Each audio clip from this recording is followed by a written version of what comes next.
नमस्कार, मैं हूं रवि अवस्थी और आपको अच्छी तरीके से पता है कि ईरान युद्ध को 1 महीना पूरा होने वाला है। और हैरान करने वाली बात है कि आज भी ट्रंप 48 घंटे का ही अल्टीमेटम दे रहे हैं। आज भी ट्रंप लगातार धमकियां दे रहे हैं कि ईरान सरेंडर करो वरना मैं आपको तबाह कर दूंगा। लेकिन हमें जो आपको 30 सेकंड के अंदर जो मुख्य खबर बतानी है वो ये है कि ईरान ने एक तरीके से बाजी पलट के रख दी है। अगर ट्रंप ने उन्हें 15 शर्तें रखी उनके सामने, तो ईरान ने 5 ऐसी शर्तें रख दी हैं जो पूरे खेल को ही पलट रही हैं। सबसे इंपॉर्टेंट बात यह है कि ईरान ने पहली बार इजराइल पर इस तरीके के हमले किए हैं जिसके बारे में किसी को भी अंदाज़ा नहीं था। अल्प इज़ मूसा ये एक खास कोड नेम है जिससे इजराइल के ऊपर जो मिसाइलें दागी गई हैं उसका वजन करीब ईरान का 100 किलो का वॉरहेड था और उसी के आधार पर उसको टारगेट किया जा रहा था। दूसरी इंपॉर्टेंट बात इसके अंदर यह है कि जो 48 घंटे में ट्रंप अब जवाब किससे मांग रहे हैं? अब जवाब मांग रहे हैं अपने रक्षा मंत्री पीट हेग्सेथ से, जो मेरे इस तरफ दाहिने हाथ की तरफ देख रहे हैं। ये अमेरिका के रक्षा मंत्री हैं पीट हेग्सेथ और वो हैं प्रधानमंत्री नेतन्याहू इजराइल के। और ट्रंप जो हैं वो बुरी तरीके से बौखलाए हैं। उनको ये भरोसा दिलाया गया था 18 फरवरी से पहले जो हमला होना था कि हम इस जंग को सिर्फ 4-5 घंटे में जीत लेंगे, और यही उनका अंदाज़ा जो था वो अब उनके लिए कोड़ में खास बन गया है। आज स्थिति ये है कि 4 हफ्ते होने जा रहे हैं इस युद्ध को और ट्रंप जो हैं उनके हाथ से जो जंग थी वो निकलती चली जा रही है। सबसे इंपॉर्टेंट बात मैं आपको ये बता दूं कि ट्रंप ने जो मुख्य रूप से सबसे ज़्यादा जो अल्टीमेटम दिया है वो अब अपने घर के रक्षा मंत्री यानी कि पीट हेग्सेथ को दिया है और उनसे पूछा है कि जब मैंने आपको बोला था कि इस युद्ध को लंबा नहीं खींचना है तब आपने ऐसा वॉर प्लान क्यों बनाया और मुझे सही स्थिति के बारे में क्यों नहीं बताया कि ये जो वॉर प्लान है वो अब अमेरिका के लिए कोड़ में खास बन रहा है। तो यहाँ पर पीट हेग्सेथ को एक तरीके से ट्रंप ने ग्रिल किया है और उन्होंने एक तरीके से दुनिया के सामने एक्सपोज किया है कि इस पीट हेग्सेथ की तरफ से जो रक्षा मंत्री हैं अमेरिका के, उनकी वजह से इस युद्ध को लंबा खींचना पड़ा। और दूसरी इंपॉर्टेंट बात यह भी निकल के आ रही है कि प्रधानमंत्री नेतन्याहू इस बात से बेहद ज़्यादा चिंतित हैं कि अगले 48 घंटे में अगर ट्रंप ने सीज फायर कर दिया ईरान के साथ तो उनका सारा वॉर प्लान चौपट हो जाएगा और इजराइल इस वक्त एक ऐसे दोहराए पे खड़ा है जहां उसका भयानक नुकसान हो चुका है ईरानी हमलों की वजह से। ऐसी स्थिति में अगर ईरान को अब पूरी तरीके से छोड़ दिया जाता है तो ये वास्तव में ट्रंप और नेतन्याहू की दोहरी हार साबित होने वाली है। लेकिन ट्रंप के संग दिक्कत यह है कि वो किसी भी कीमत पर अब और ज़्यादा ना तो अपना खर्चा बर्दाश्त कर पा रहे हैं युद्ध का और ना ही जान माल का और युद्धपोत और जो लड़ाकू विमान है उसका नुकसान वो झेल पा रहे हैं। अभी तक के जो मुख्य आंकड़े हैं उसमें यही समझ में आ रहा है लगभग 18 लड़ाकू विमान और जेट अब तक अमेरिका के तबाह हो चुके हैं। सबसे लेटेस्ट जो खबर आई थी वो आप सभी को पता है कि F-18 जो उनका फाइटर जेट है अमेरिका का, उसको ईरान ने मारने का दावा किया है। और आज ईरान ने कम से कम 3 या 4 दावे ऐसे किए हैं जिसकी तस्वीरें चीख चीख कर बोल रही हैं कि ईरान के हमले कम होने की बजाय और तेज हो रहे हैं। पहली इंपॉर्टेंट बात आपको ये बता दूं, सिर्फ 3 घंटे के अंदर ईरान ने इजराइल में कम से कम 6 ठिकानों पर भीषण हमले किए हैं, जिसमें तेल अवीव जो उनकी राजधानी है, इसके अलावा आपको पता ही है डिमोना जो उनका परमाणु केंद्र है वहाँ पे किया है। एक सफ़ेद जगह है उनकी बोली जाती वहाँ है, निमितिन बेस जो है वहाँ पे अटैक किया है। और वो एक ऐसा लड़ाकू और कॉमर्शियल एयरबेस है इजराइल का जहाँ से बहुत बड़ी तादाद में रसद आती है। और तीसरी इंपॉर्टेंट बात यह है कि जो हॉर्मुज स्ट्रेट है उस पर आज भी ईरान का ज़बरदस्त कंट्रोल है। हाँ, एक चीज़ बहुत ज़बरदस्त हुई है, आज ईरान को बहुत ज़्यादा नुकसान हुआ है। इजराइल के रक्षा मंत्री इजराइल काट्स ने बोला है कि हमने बंदर अब्बास जो उनका ईरान का कहते हैं ना बंदरगाह है, वहाँ पर हमने जो कमांडर हैं अली रेज़ा उनको मार दिया है। ये कमांडर अली रेज़ा जो है वो ईरान के जो नेवी चीफ हैं उसी के कमांडर थे और उनकी बहुत दिनों से तलाश अमेरिका और इजराइल दोनों को थी। उसका सबसे बड़ा कारण ये है कि जो लगभग 33 किलोमीटर की चौड़ाई वाला जो इलाका है जो स्टेट ऑफ हॉर्मुज, उसके ऊपर एक तरीके से उसने अपनी पकड़ ज़बरदस्त बना रखी ईरान ने। और अभी तो खबर ये भी आ रही है कि एक और भी जलडमरू क्षेत्र यानी कि स्टेट ऑफ हॉर्मुज से थोड़ी दूर पर एक और ऐसा समुद्री इलाका है जहां पर अब जो है वो ईरान अटैक करने जा रहा है और उसका सीधा सीधा जो नुकसान होगा वो सबसे ज़्यादा इजराइल को होगा, क्योंकि उसका 60 से 70% जो सामान है या जो उसका खेप आती है वो उसी रूट से आती है। और वो जो इलाका है वो लगभग 18 से 20 किलोमीटर का वो पैच पड़ता है जो लगभग जहाँ से भी लगभग 10% तेल जो है पूरी दुनिया यूरोप की कंट्रीज़ में जाता है। तो कहने की स्थिति ये है कि आज की स्थिति में ट्रंप जो है वो बुरी तरीके से बौखलाए हैं। इसको साफ और सीधे शब्दों में आप इस तरीके से समझ लीजिए कि आज जो 24 घंटे के अंदर घटनाक्रम हुए हुए हैं, उसने ट्रंप की बाजी को एक तरीके से पलटना शुरू कर दिया है। और उसके पीछे की सबसे बड़ा जो विलेन बनाया जा रहा है अमेरिका की तरफ से या ट्रंप की तरफ से, वो है रक्षा मंत्री पीट हेगसेथ और प्रधानमंत्री नेतन्याहू। और दोनों पे ठीकरा फोड़ते हुए ट्रंप ये कह रहे हैं कि आप दोनों की वजह से हम ईरान के साथ एक ऐसे युद्ध में फंस चुके हैं जिसका अंत होता हुआ नहीं दिख रहा है। फिलहाल ट्रंप ने धमकी के साथ ईरान से ये बोला है कि आपके पास 48 घंटे का वक्त है, उसके बाद फिर हम ये नहीं सोचेंगे कि आपके तेल ठिकाने कितने तबाह हुए, आपके जो बिजली घर हैं वो कितने तबाह हुए, आपके यहाँ कितनी मौतें हुई, हम इसका रत्ती भर भी परवाह नहीं करेंगे, अभी हम संयम बरत रहे हैं, ऐसा ट्रंप ने धमकी दी है। और अमेरिका की एक खुफिया एजेंसी ने यहां तक दावा किया है कि बैकडोर से ईरान के साथ एक गुप्त वार्ता हो रही है। लेकिन ये आज तक कोई समझ नहीं पाया है कि ट्रंप हो चाहे अमेरिका की CIA या कोई खुफिया एजेंसी हो, वो ये क्यों नहीं बता पा रही है कि आखिर ईरान के अंदर ऐसा कौन सा लीडर है, ऐसा वो कौन सा लीडर है जिसके साथ उनकी गुप्त वार्ताएं हो रही हैं और जो उनकी बातों को मानने को तैयार है। ये आज तक नहीं पता चला है। जो जीवित इस समय सुप्रीम वहाँ की जो कहते हैं ना लीडरशिप है, उनमें से जितने भी सुप्रीम लीडर्स हैं उन सब ने ये बोला है कि भाई हमारी तो ट्रंप से कोई बात नहीं हो रही है, ये सबसे बड़ा झूठ बोल रहे हैं। अभी की जो सबसे 2-3 चीज़ें इसमें नई जो चीज़ें सामने आ रही हैं वो बड़ी हैरान करने वाली हैं। कुछ रिपोर्ट्स में दावा किया गया है कि ट्रंप ने जो 48 घंटे का गेम खेला है उसके पीछे की 2 बड़ी वजह हैं। एक, उनको जो 82 नंबर की जो एयरबॉर्न डिवीज़न है जिसके कमांडो सैनिक होते हैं, स्पेशल फोर्सेस होती हैं, उसको वो एक खार्ग द्वीप जो ईरान का है वहाँ पर उतारना चाहते हैं। ये वही खार्ग द्वीप है जहाँ से ईरान सबसे ज़्यादा तेल पूरे वर्ल्ड में पहुँचाता है। और एक तरीके से आप ऐसे समझ लीजिए कि वो उसके लिए एक ऐसा खजाना है खार्ग द्वीप, जहाँ से ईरान की पूरी 90% जो उसकी अर्थव्यवस्था है वो वहाँ से चलती है। अगर उस खार्ग द्वीप के ऊपर अमेरिका का कब्जा हो गया तो आप ये मान के चलिए कि ईरान जो है ये जंग हार जाएगा। इसका एक सबसे ज्वलंत आपको मैं वो बता रहा हूँ, अगर ऐसा हुआ, खार्ग द्वीप के ऊपर पूरी तरीके से कब्जा हुआ और अमेरिका और इजराइल ने वहाँ पर अपनी फौजों को पहुँचा दिया, तो आप ये मान के चलिए फिर ईरान के पास अपनी जीत के दावे करने का कोई भी चांस नहीं बचेगा। फिलहाल की स्थिति ये है कि स्टेट ऑफ होर्मुज़ हो, वहाँ पर आज भी ईरान की ज़बरदस्त पकड़ है। आप लगातार तेल के दाम ऊपर जा रहे हैं, सप्लाई चेन ठप हो रही हैं। सबसे 2 बुरी खबरें कहना चाहिए पूरी दुनिया के लिए जो आ रही हैं, वो आ रही है कतर और सऊदी अरब से। कतर ने तो साफ बोल दिया है कि उसके जो गैस प्लांट हैं उसको इतना भीषण नुकसान हुआ है कि अगले 3 से 4 साल उसको गैस प्लांट का मरम्मत करने की ज़रूरत पड़ जाएगी। और कतर एक ऐसा देश है जहाँ से भारत को भी बहुत बड़ी तादाद में अपनी गैस वहीं से मिलती है। लेकिन आज स्थिति ये है कि वो जो कतर का जो गैस प्लांट है वो बुरी तरीके से तबाह हुआ है, उसकी रिपोर्ट्स आ चुकी हैं। सऊदी अरब में जो सबसे खास ठिकाने हुआ करते थे उनके एयरबेस पे, अल फहद एयरबेस पे, वहाँ पर भी ईरान ने ज़बरदस्त हमला किया है। आज ईरान की जो हमले हुए हैं उसमें एक 2 चीज़ें बड़ी इंपॉर्टेंट देखने को मिलती हैं।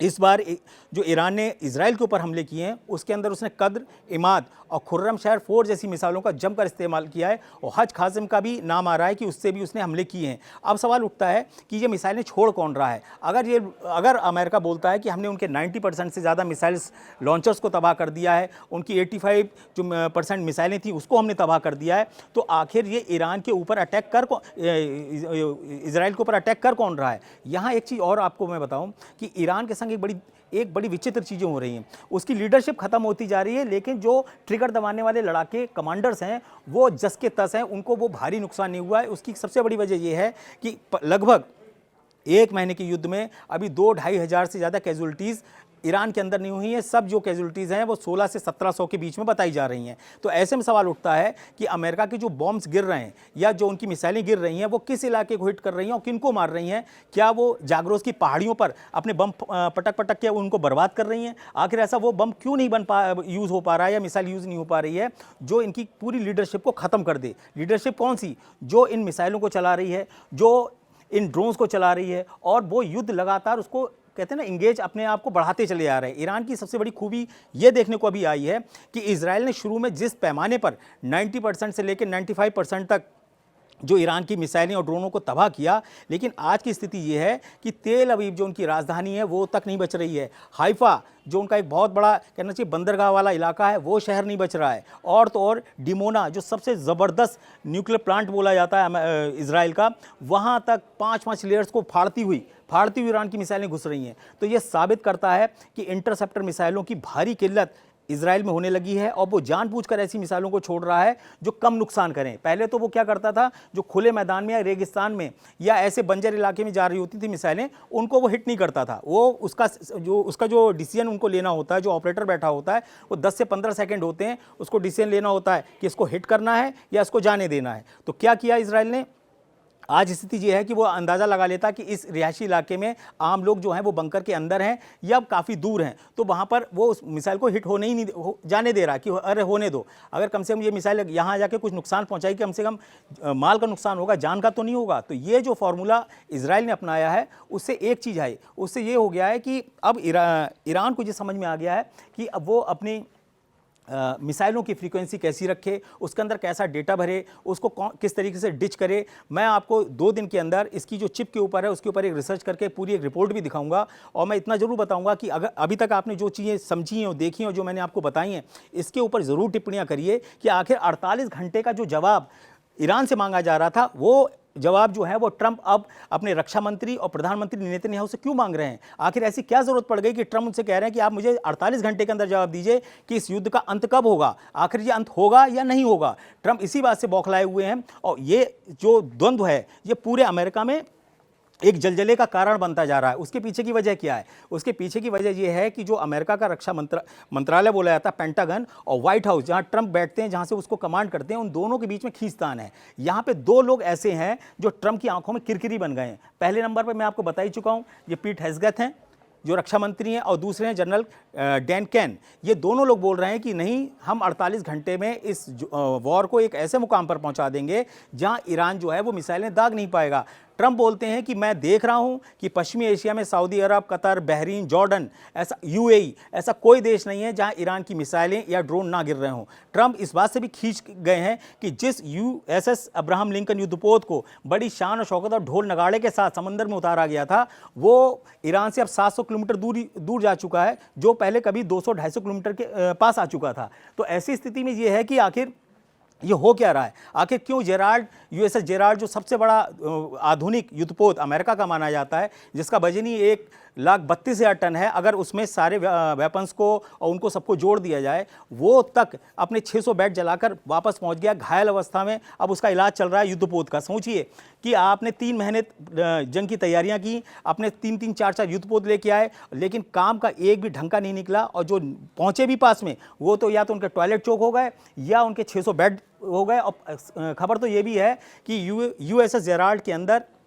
200 के करीब सैनिक जो हैं वो झुलस गए या जल गए या उसको आग बुझाने के चक्कर में घायल हो गए, उनका इलाज चल रहा है। तो बहुत बड़ी तादाद में ये तो बात बिल्कुल साफ हो चुकी, जो अमेरिका है वो अपने नुकसान की खबरें छुपा रहा है, इजराइल अपने नुकसान की खबर छुपा रहा है। आज स्थिति ये है कि प्रधानमंत्री नेतन्याहू को अपने जो मोबाइल है उसके जो पीछे कैमरे होते हैं उसके ऊपर टेप लगाना पड़ रहा है, क्योंकि ऐसी भी खबरें हैं कि अब मोबाइल्स को हैक करने कर उसकी एग्जैक्ट लोकेशन पता ही लगाई जा रही है, उसकी लोकेशन क्या है। अगर आपके उसके ऊपर टेप लगा होगा तो हो सकता है उसकी तस्वीर आप ना देख पाएँ, लेकिन ऐसी संभावना व्यक्त की जा रही है कि नेतन्याहू के जो मोबाइल सेट है वो बहुत ज़्यादा वायरल हो रहा है, और उसमें ये नहीं समझ में आ रहा कि आखिर उन्होंने अपने उसके ऊपर टेप क्यों लगा रखा है कैमरे के ऊपर। मैं यहाँ पे सिर्फ इतना बताना चाहता हूँ कि आज की जो स्थिति है वो बहुत ही भयानक हो चुकी है। 48 घंटे में जो शर्तें दी थी, 48 घंटे के लिए शर्तें दी थी कि आप अगर 15 शर्तें हमारी नहीं मानते हैं अमेरिका की तो हम ईरान को तबाह कर देंगे। अब वही ट्रंप 48 घंटे अपने रक्षा मंत्री को दे रहे हैं और नेतन्याहू को दे रहे हैं और बाकी अधिकारियों को दे रहे हैं, जनरल